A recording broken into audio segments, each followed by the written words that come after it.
name is Emmanuel Okafor, and for 13 years of my life, I was the person people came to when they had nowhere else to turn. I was a witch doctor, a spiritual healer as I preferred to call myself back then. People traveled from different states to consult me. They brought their sick children, their failing businesses, their broken marriages, and their desperate fears. And I helped them. Or at least that's what I told myself every single day. I'm 42 years old now, and I've been free from that life for almost 6 years. But the memories are still sharp, like glass shards that catch the light at unexpected moments. I'm sharing my story today not because I'm proud of who I was, but because I know there are people out there, maybe you're one of them, who think consulting a healer is harmless, a shortcut, a cultural tradition. I need you to understand what really happens in those dark rooms where promises are made and prices are paid that have nothing to do with money. Suransua, the beginning. How I became what I never meant to be. I grew up in a small village in southeastern Nigeria, the kind of place where everyone knows everyone, and the nearest hospital is a 3-hour bus ride away. My grandmother was a respected woman in our community. People called her a healer, and I watched them come to her compound with problems that doctors couldn't solve, or problems they couldn't afford to take to doctors in the first place. She would sit with them under the old Iroko tree in our compound, listening to their troubles, mixing herbs, saying prayers in a language I didn't fully understand. Sometimes people got better, sometimes they didn't, but they always left with hope, and hope was a currency more valuable than naira in our village. When I was 12, my grandmother called me to her side one evening. The sun was setting, painting the sky in shades of orange that made everything look like it was on fire. She told me I had the gift. She said it ran in our bloodline, passed down through generations, and that it was my destiny to continue the work. I didn't want to, I wanted to be a teacher. I loved school, loved reading, loved the idea of standing in front of a classroom and opening up the world to children the way my own teachers had done for me.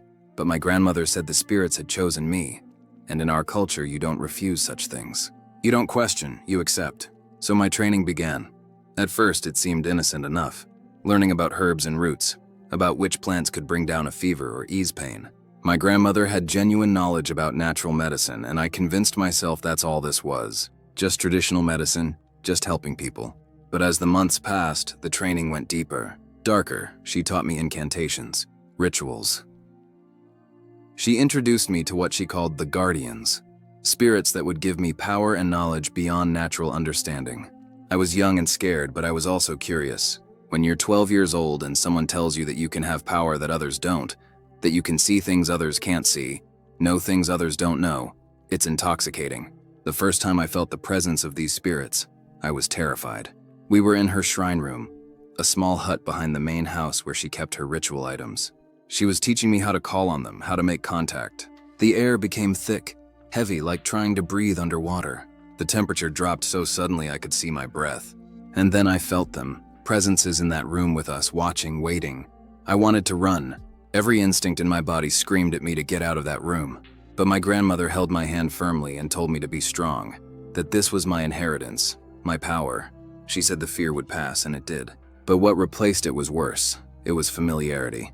Over the next 2 years, those spirits became as normal to me as talking to neighbors. I learned their names, or at least what they told me their names were. I learned how to call them, how to ask them for information, how to make deals on behalf of people who came seeking help. My grandmother died when I was 14. A sudden heart attack took her in the middle of the night. I found her the next morning already cold. The village expected me to take over her practice. I was young, yes, but I had been trained. I had the gift and we had no one else. So I became a witch doctor at an age when most kids were just starting high school. For the first few years, my practice was small. People came with simple problems. Illnesses, bad luck, protection charms. I would consult the spirits, mix herbs, perform small rituals. I charged modest fees, just enough to live on. I told myself I was helping my community, carrying on my grandmother's legacy. But as I got older, my reputation grew. Word spread that I was even more powerful than my grandmother had been. People started coming from farther away, and their problems got more complicated. They wanted me to hurt their enemies. They wanted me to manipulate situations in their favor. They wanted shortcuts to success, even if those shortcuts meant someone else had to fail. At first, I refused those requests. I had convinced myself there was a line I wouldn't cross, that I was one of the good ones, using these powers to help rather than harm. But the spirits, they don't work that way. They don't care about your moral lines. And once you open that door, once you invite them in and rely on them, they start making demands. I was 17 when I performed my first ritual intended to harm someone. A woman came to me, desperate and crying. Her husband was being controlled by another woman, she said. This other woman had performed juju on him, stolen his mind. Her family was falling apart. Her children were suffering. Would I help her? I consulted the spirits and they told me what to do. It required items from the other woman. Her hair, something she'd worn. The client brought these things, and I performed the ritual. 2 weeks later, the woman who had supposedly stolen the husband became severely ill. The man returned to his family. My client was overjoyed. She told everyone what I had done, and suddenly, my waiting room was full of people wanting me to punish their enemies, to clear their paths by putting obstacles in someone else's way. The money got better, much better. I moved from my grandmother's compound to my own house. I could afford things I'd never imagined. A generator for constant power, a motorcycle, nice clothes, respect. Young women looked at me differently. Men sought my favor. I had power, real power, and I was drunk on it. By the time I was in my mid-20s, I had clients from all walks of life. Poor villagers, yes, but also wealthy businessmen from the city, politicians, even a few pastors who came in secret, parking their nice cars far from my compound and walking the rest of the way. That always struck me, the pastors, men who preached against what I did on Sundays, telling their congregations that consulting witch doctors was a sin. But during the week, they would show up at my door, desperate for help when their prayers didn't seem to work fast enough. They wanted me to guarantee their church growth, to handle rivals, to protect them from spiritual attacks they claimed other pastors were launching against them. I helped them all. I didn't discriminate. Your money was the same color, whether you were a pastor or a palm wine tapper. The reality behind the curtain. Let me tell you what actually happens when someone consults a spiritual healer, because the truth is far darker than most people realize.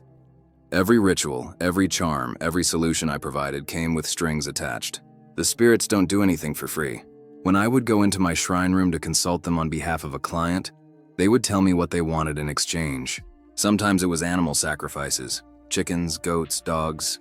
Sometimes it was specific items that had to be buried at crossroads or in graveyards. Sometimes it was offerings of food, alcohol, tobacco. But often what they really wanted was access. Access to the person themselves. People don't understand this. They think you go to a witch doctor, you get a charm or drink some potion, you go home and that's it. Problem solved. But every spiritual solution I provided created a doorway. The spirits I worked with required an opening into that person's life. Sometimes that opening was small at first, just enough to accomplish what the person wanted. But those spirits are opportunistic. Give them an inch and they'll take miles.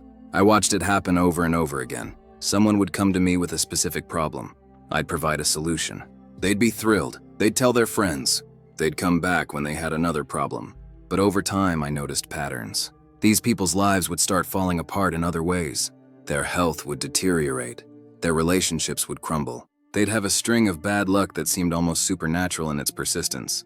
And they'd come back to me, asking for help with these new problems, never realizing that I, or rather, the spirits I worked with, were the source of those problems. It was a perfect business model, actually. I created return customers by ensuring they always needed my services. There was a man, Mr. Chukwudi, who first came to me about 10 years ago. He was starting a business and wanted spiritual protection and favor. I gave him a charm to bury at his business location and another to keep in his home. His business took off almost immediately. Within 6 months, he was making more money than he'd ever imagined. But then his wife left him, took their children and returned to her family, saying he'd changed, that there was something dark in him that scared her. He came back to me heartbroken, asking me to bring her back. I performed rituals. She came back, but she was different, distant, unhappy, like a shell of herself. Then his health started failing. Mysterious pains, fatigue. Doctors couldn't find anything wrong. He came back to me. I gave him healing rituals. He'd feel better for a while, then worse again. Then one of his children got very sick. Then his business partner betrayed him. Then, every few months, a new crisis that brought him back to my door, paying more money, getting more desperate. I watched this man's life slowly disintegrate over the course of 8 years. And the whole time, he believed I was helping him. He never connected the dots. He never realized that from the moment he accepted that first charm, he had entered into an agreement that was systematically destroying him. And I said nothing, because I was getting paid. Because I had convinced myself that this was just how the spiritual world worked. and I was just the middleman. For immerse in the things I saw. Working with these spirits for over a decade, I saw things that still haunt me. I'm not talking about the rituals themselves, though those were dark enough. I'm talking about what I could see happening to people spiritually. The spirits would sometimes show me visions, their way of proving their power, of keeping me bound to them. I would see the spiritual state of people who consulted me or other healers, and what I saw was horrifying. Imagine a person, but in the spiritual realm, they're covered in chains, wrapped around their bodies, their minds, their destinies. Some people had so many chains on them from various rituals and charms and consultations that I could barely see the person underneath anymore. They were more chained than human, spiritually speaking, and these chains attracted demons, actual demonic entities that would attach themselves to these people, feeding off their life force, their joy, their peace. I watched marriages crumble not because of natural relationship problems, but because there were literal spirits assigned to destroy those marriages, invited in through charms and rituals. I saw children who were sick because their parents had consulted a witch doctor, and the spirits demanded access to the child as payment. The parents never knew. They brought their sick child to the hospital, wondering why nothing was working, never suspecting that they themselves had opened the door to their child's suffering. I saw businessmen who were successful on paper but completely enslaved spiritually. They couldn't stop coming back for more rituals, more protection, more favor. They were addicted, trapped in a cycle where any success they achieved felt empty, and any failure felt catastrophic. The spirits had them on a leash. And the suicides. God, the suicides. Over the years, at least a dozen people who had been my clients took their own lives. At the time, I told myself it wasn't my fault. They had other problems. They were depressed. It wasn't connected to the work I did for them. But deep down, I knew. I could see what was happening to them spiritually. The spirits that came in through my rituals brought with them oppression, depression, hopelessness. They whispered lies into people's minds. They magnified every problem. They stole every moment of peace. And I was the door that let them in. Sriyang. The cost to me people focus on what witch doctors do to others, but they rarely ask about what it does to the witch doctor himself. I paid a price for those 13 years. A price I'm still paying in some ways. First, there was the isolation. I couldn't have normal relationships. The spirits were jealous. Anytime I got close to someone, especially women, the relationship would fall apart in bizarre ways. I was engaged twice. Both times my fiancée had dreams and experiences that terrified them away. One of them told me, just before she left, that being around me felt like standing in a room with no air. She said something was suffocating her spirit whenever we were together. I had no real friends. People either wanted something from me or were afraid of me. Usually both. The kind of casual, easy friendship where you laugh together and share your life. I didn't have that. I couldn't have that. Then there was the mental and emotional toll. The spirits don't just work through you, they work on you. They planted thoughts in my mind constantly. Paranoia, suspicion, anger. I would have mood swings that seemed to come from nowhere. I'd be fine one moment, and the next I'd be filled with rage or crushing sadness. I barely slept. When I did sleep, I had nightmares almost every night. Dreams of being chased, of drowning, of falling. Dreams where I saw the faces of people I'd harmed through my rituals, accusing me, begging me, cursing me. And there was a physical toll too. By my early 30s, I looked 10 years older than I was. I had chronic pain in my body with no medical explanation. My eyes were always bloodshot. I couldn't eat properly. Food tasted like ash most of the time. I was withering from the inside out. But the worst part was the emptiness. Despite all the power, all the money, all the respect I commanded, I was empty inside. There was a void in me that nothing could fill. I'd be sitting in my house with its nice furniture and my pockets full of money, and I'd feel absolutely nothing. No joy, no peace. No satisfaction, just a vast, cold emptiness that seemed to be growing, consuming more and more of who I was. I was successful by worldly standards, but I was dying spiritually and I knew it. The beginning of the end, my journey out of that darkness began with a 7-year-old girl named Kioma. Her parents brought her to me on a Tuesday evening. She'd been sick for months. Doctors couldn't figure out what was wrong. She'd lost weight, had constant fevers, barely spoke anymore. The mother was crying before she even finished explaining. The father looked defeated, like a man who'd already lost everything that mattered. I went into my shrine room to consult the spirits about the child, and they told me something that made my blood run cold. They told me they wanted the child, not to heal her, to have her. They said if the parents wanted their daughter to live, she would live, but she would belong to them. She would be initiated into their service as I had been. She would become a witch doctor like me. The parents would have to agree, and on her 14th birthday, she would begin her training. Until then, the spirits would keep her weak, keep her sick enough that the parents would have no choice but to comply. I came out of that room and looked at that little girl. She was sitting on the bench in my waiting area, her small body swallowed up by her dress, her eyes vacant, and something inside me broke. Maybe it was seeing my own childhood reflected in her. The way I'd been chosen. The way my life had been decided for me before I was old enough to understand. Maybe it was the accumulation of 13 years of darkness finally weighing too heavy. Maybe it was God himself reaching into my heart at that moment. Whatever it was, I couldn't do it. I told the parents I couldn't help them. They begged, they cried. They offered me more money. The father got on his knees right there in my compound, but I refused. I told them to take their daughter to a church, to find people who would pray for her in the name of Jesus. Even saying that name felt strange in my mouth. I'd said it before, usually in mockery, sometimes in my own prayers mixed with calls to the spirits, but this time it felt different, heavy with meaning I didn't understand.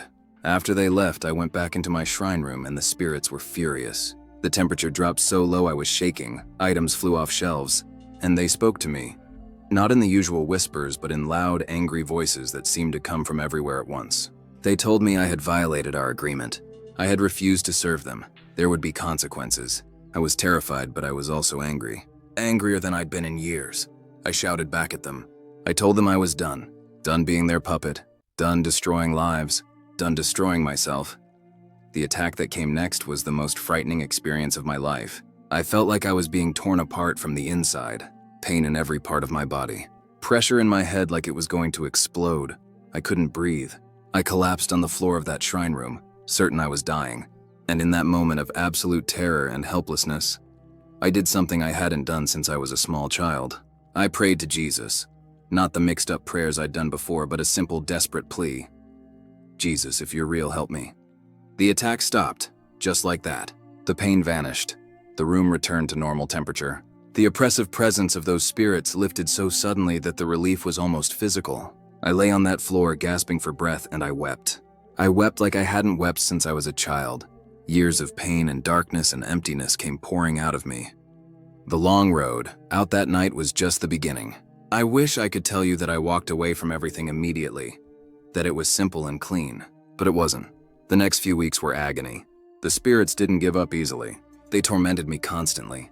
Nightmares that left me screaming. Voices in my head telling me I was nothing without them, that I'd made a mistake, that I should end my life. Objects in my house would move, electronics would malfunction. I felt their presence everywhere, pressing on me, trying to break me down. And I was withdrawing from them like someone withdrawing from a drug. I'd been connected to these spirits for so long that being without them felt like being without a part of myself. I'd feel their absence like phantom limbs, and I'd catch myself almost calling on them out of pure habit. But I held on to that one moment of relief I'd felt when I called on Jesus. That one moment when everything stopped. That moment told me there was something more powerful than what I'd been serving. Something that could actually free me. I found a small church about an hour from where I lived. I didn't go to any church nearby because I was too well known. I took an early bus on Sunday morning and slipped into the back row of this little building where nobody knew who I was. The pastor was preaching about the prodigal son, the story of the young man who took his inheritance, wasted it, and came home to a father who welcomed him back with open arms. I'd heard that story before, but this time it destroyed me. I sat in that back row with tears streaming down my face, realizing that this was about me. I was that prodigal son. I'd taken gifts that were meant for good and twisted them into darkness. But maybe, just maybe, there was a way home. After the service, I waited until everyone left, and then I approached the pastor. His name was Pastor James, an older man with kind eyes and gray in his beard. I told him everything, who I was, what I'd done, what I'd been involved in. I expected judgment, disgust, fear. I'd seen how Christians looked at people like me, like we were monsters, unredeemable. But Pastor James didn't look at me that way. He looked at me with compassion, and he said something I'll never forget. My son, the fact that you're here tells me God is already working in your life. The enemy doesn't let people go easily. If you've made it this far, it's because God is pulling you out. He prayed for me right there. A simple prayer, asking Jesus to protect me, to break every chain, to free me from everything I'd been bound to. And I felt something shift. Not completely. There was still a long journey ahead, but enough to know I was on the right path. The Deliverance Pastor James connected me with a ministry that specialized in helping people like me. People coming out of occult practices, witchcraft, traditional worship. They understood spiritual bondage in a way that most churches didn't. The deliverance process took months. There were fasting periods, long prayer sessions, times when I had to confess every ritual I'd done, every spirit I'd called on, and renounce them all by name. It was exhausting and often terrifying because the spirits would manifest, trying to hold on. During one particularly intense prayer session, I vomited. I'm not talking about normal vomiting. I threw up things that had no business being in my body, strange substances, dark matter that the prayer ministers said were physical manifestations of spiritual bondage being broken. As a former African witch doctor, I had to destroy everything from my old life. All the ritual items, the charms, the shrine room itself.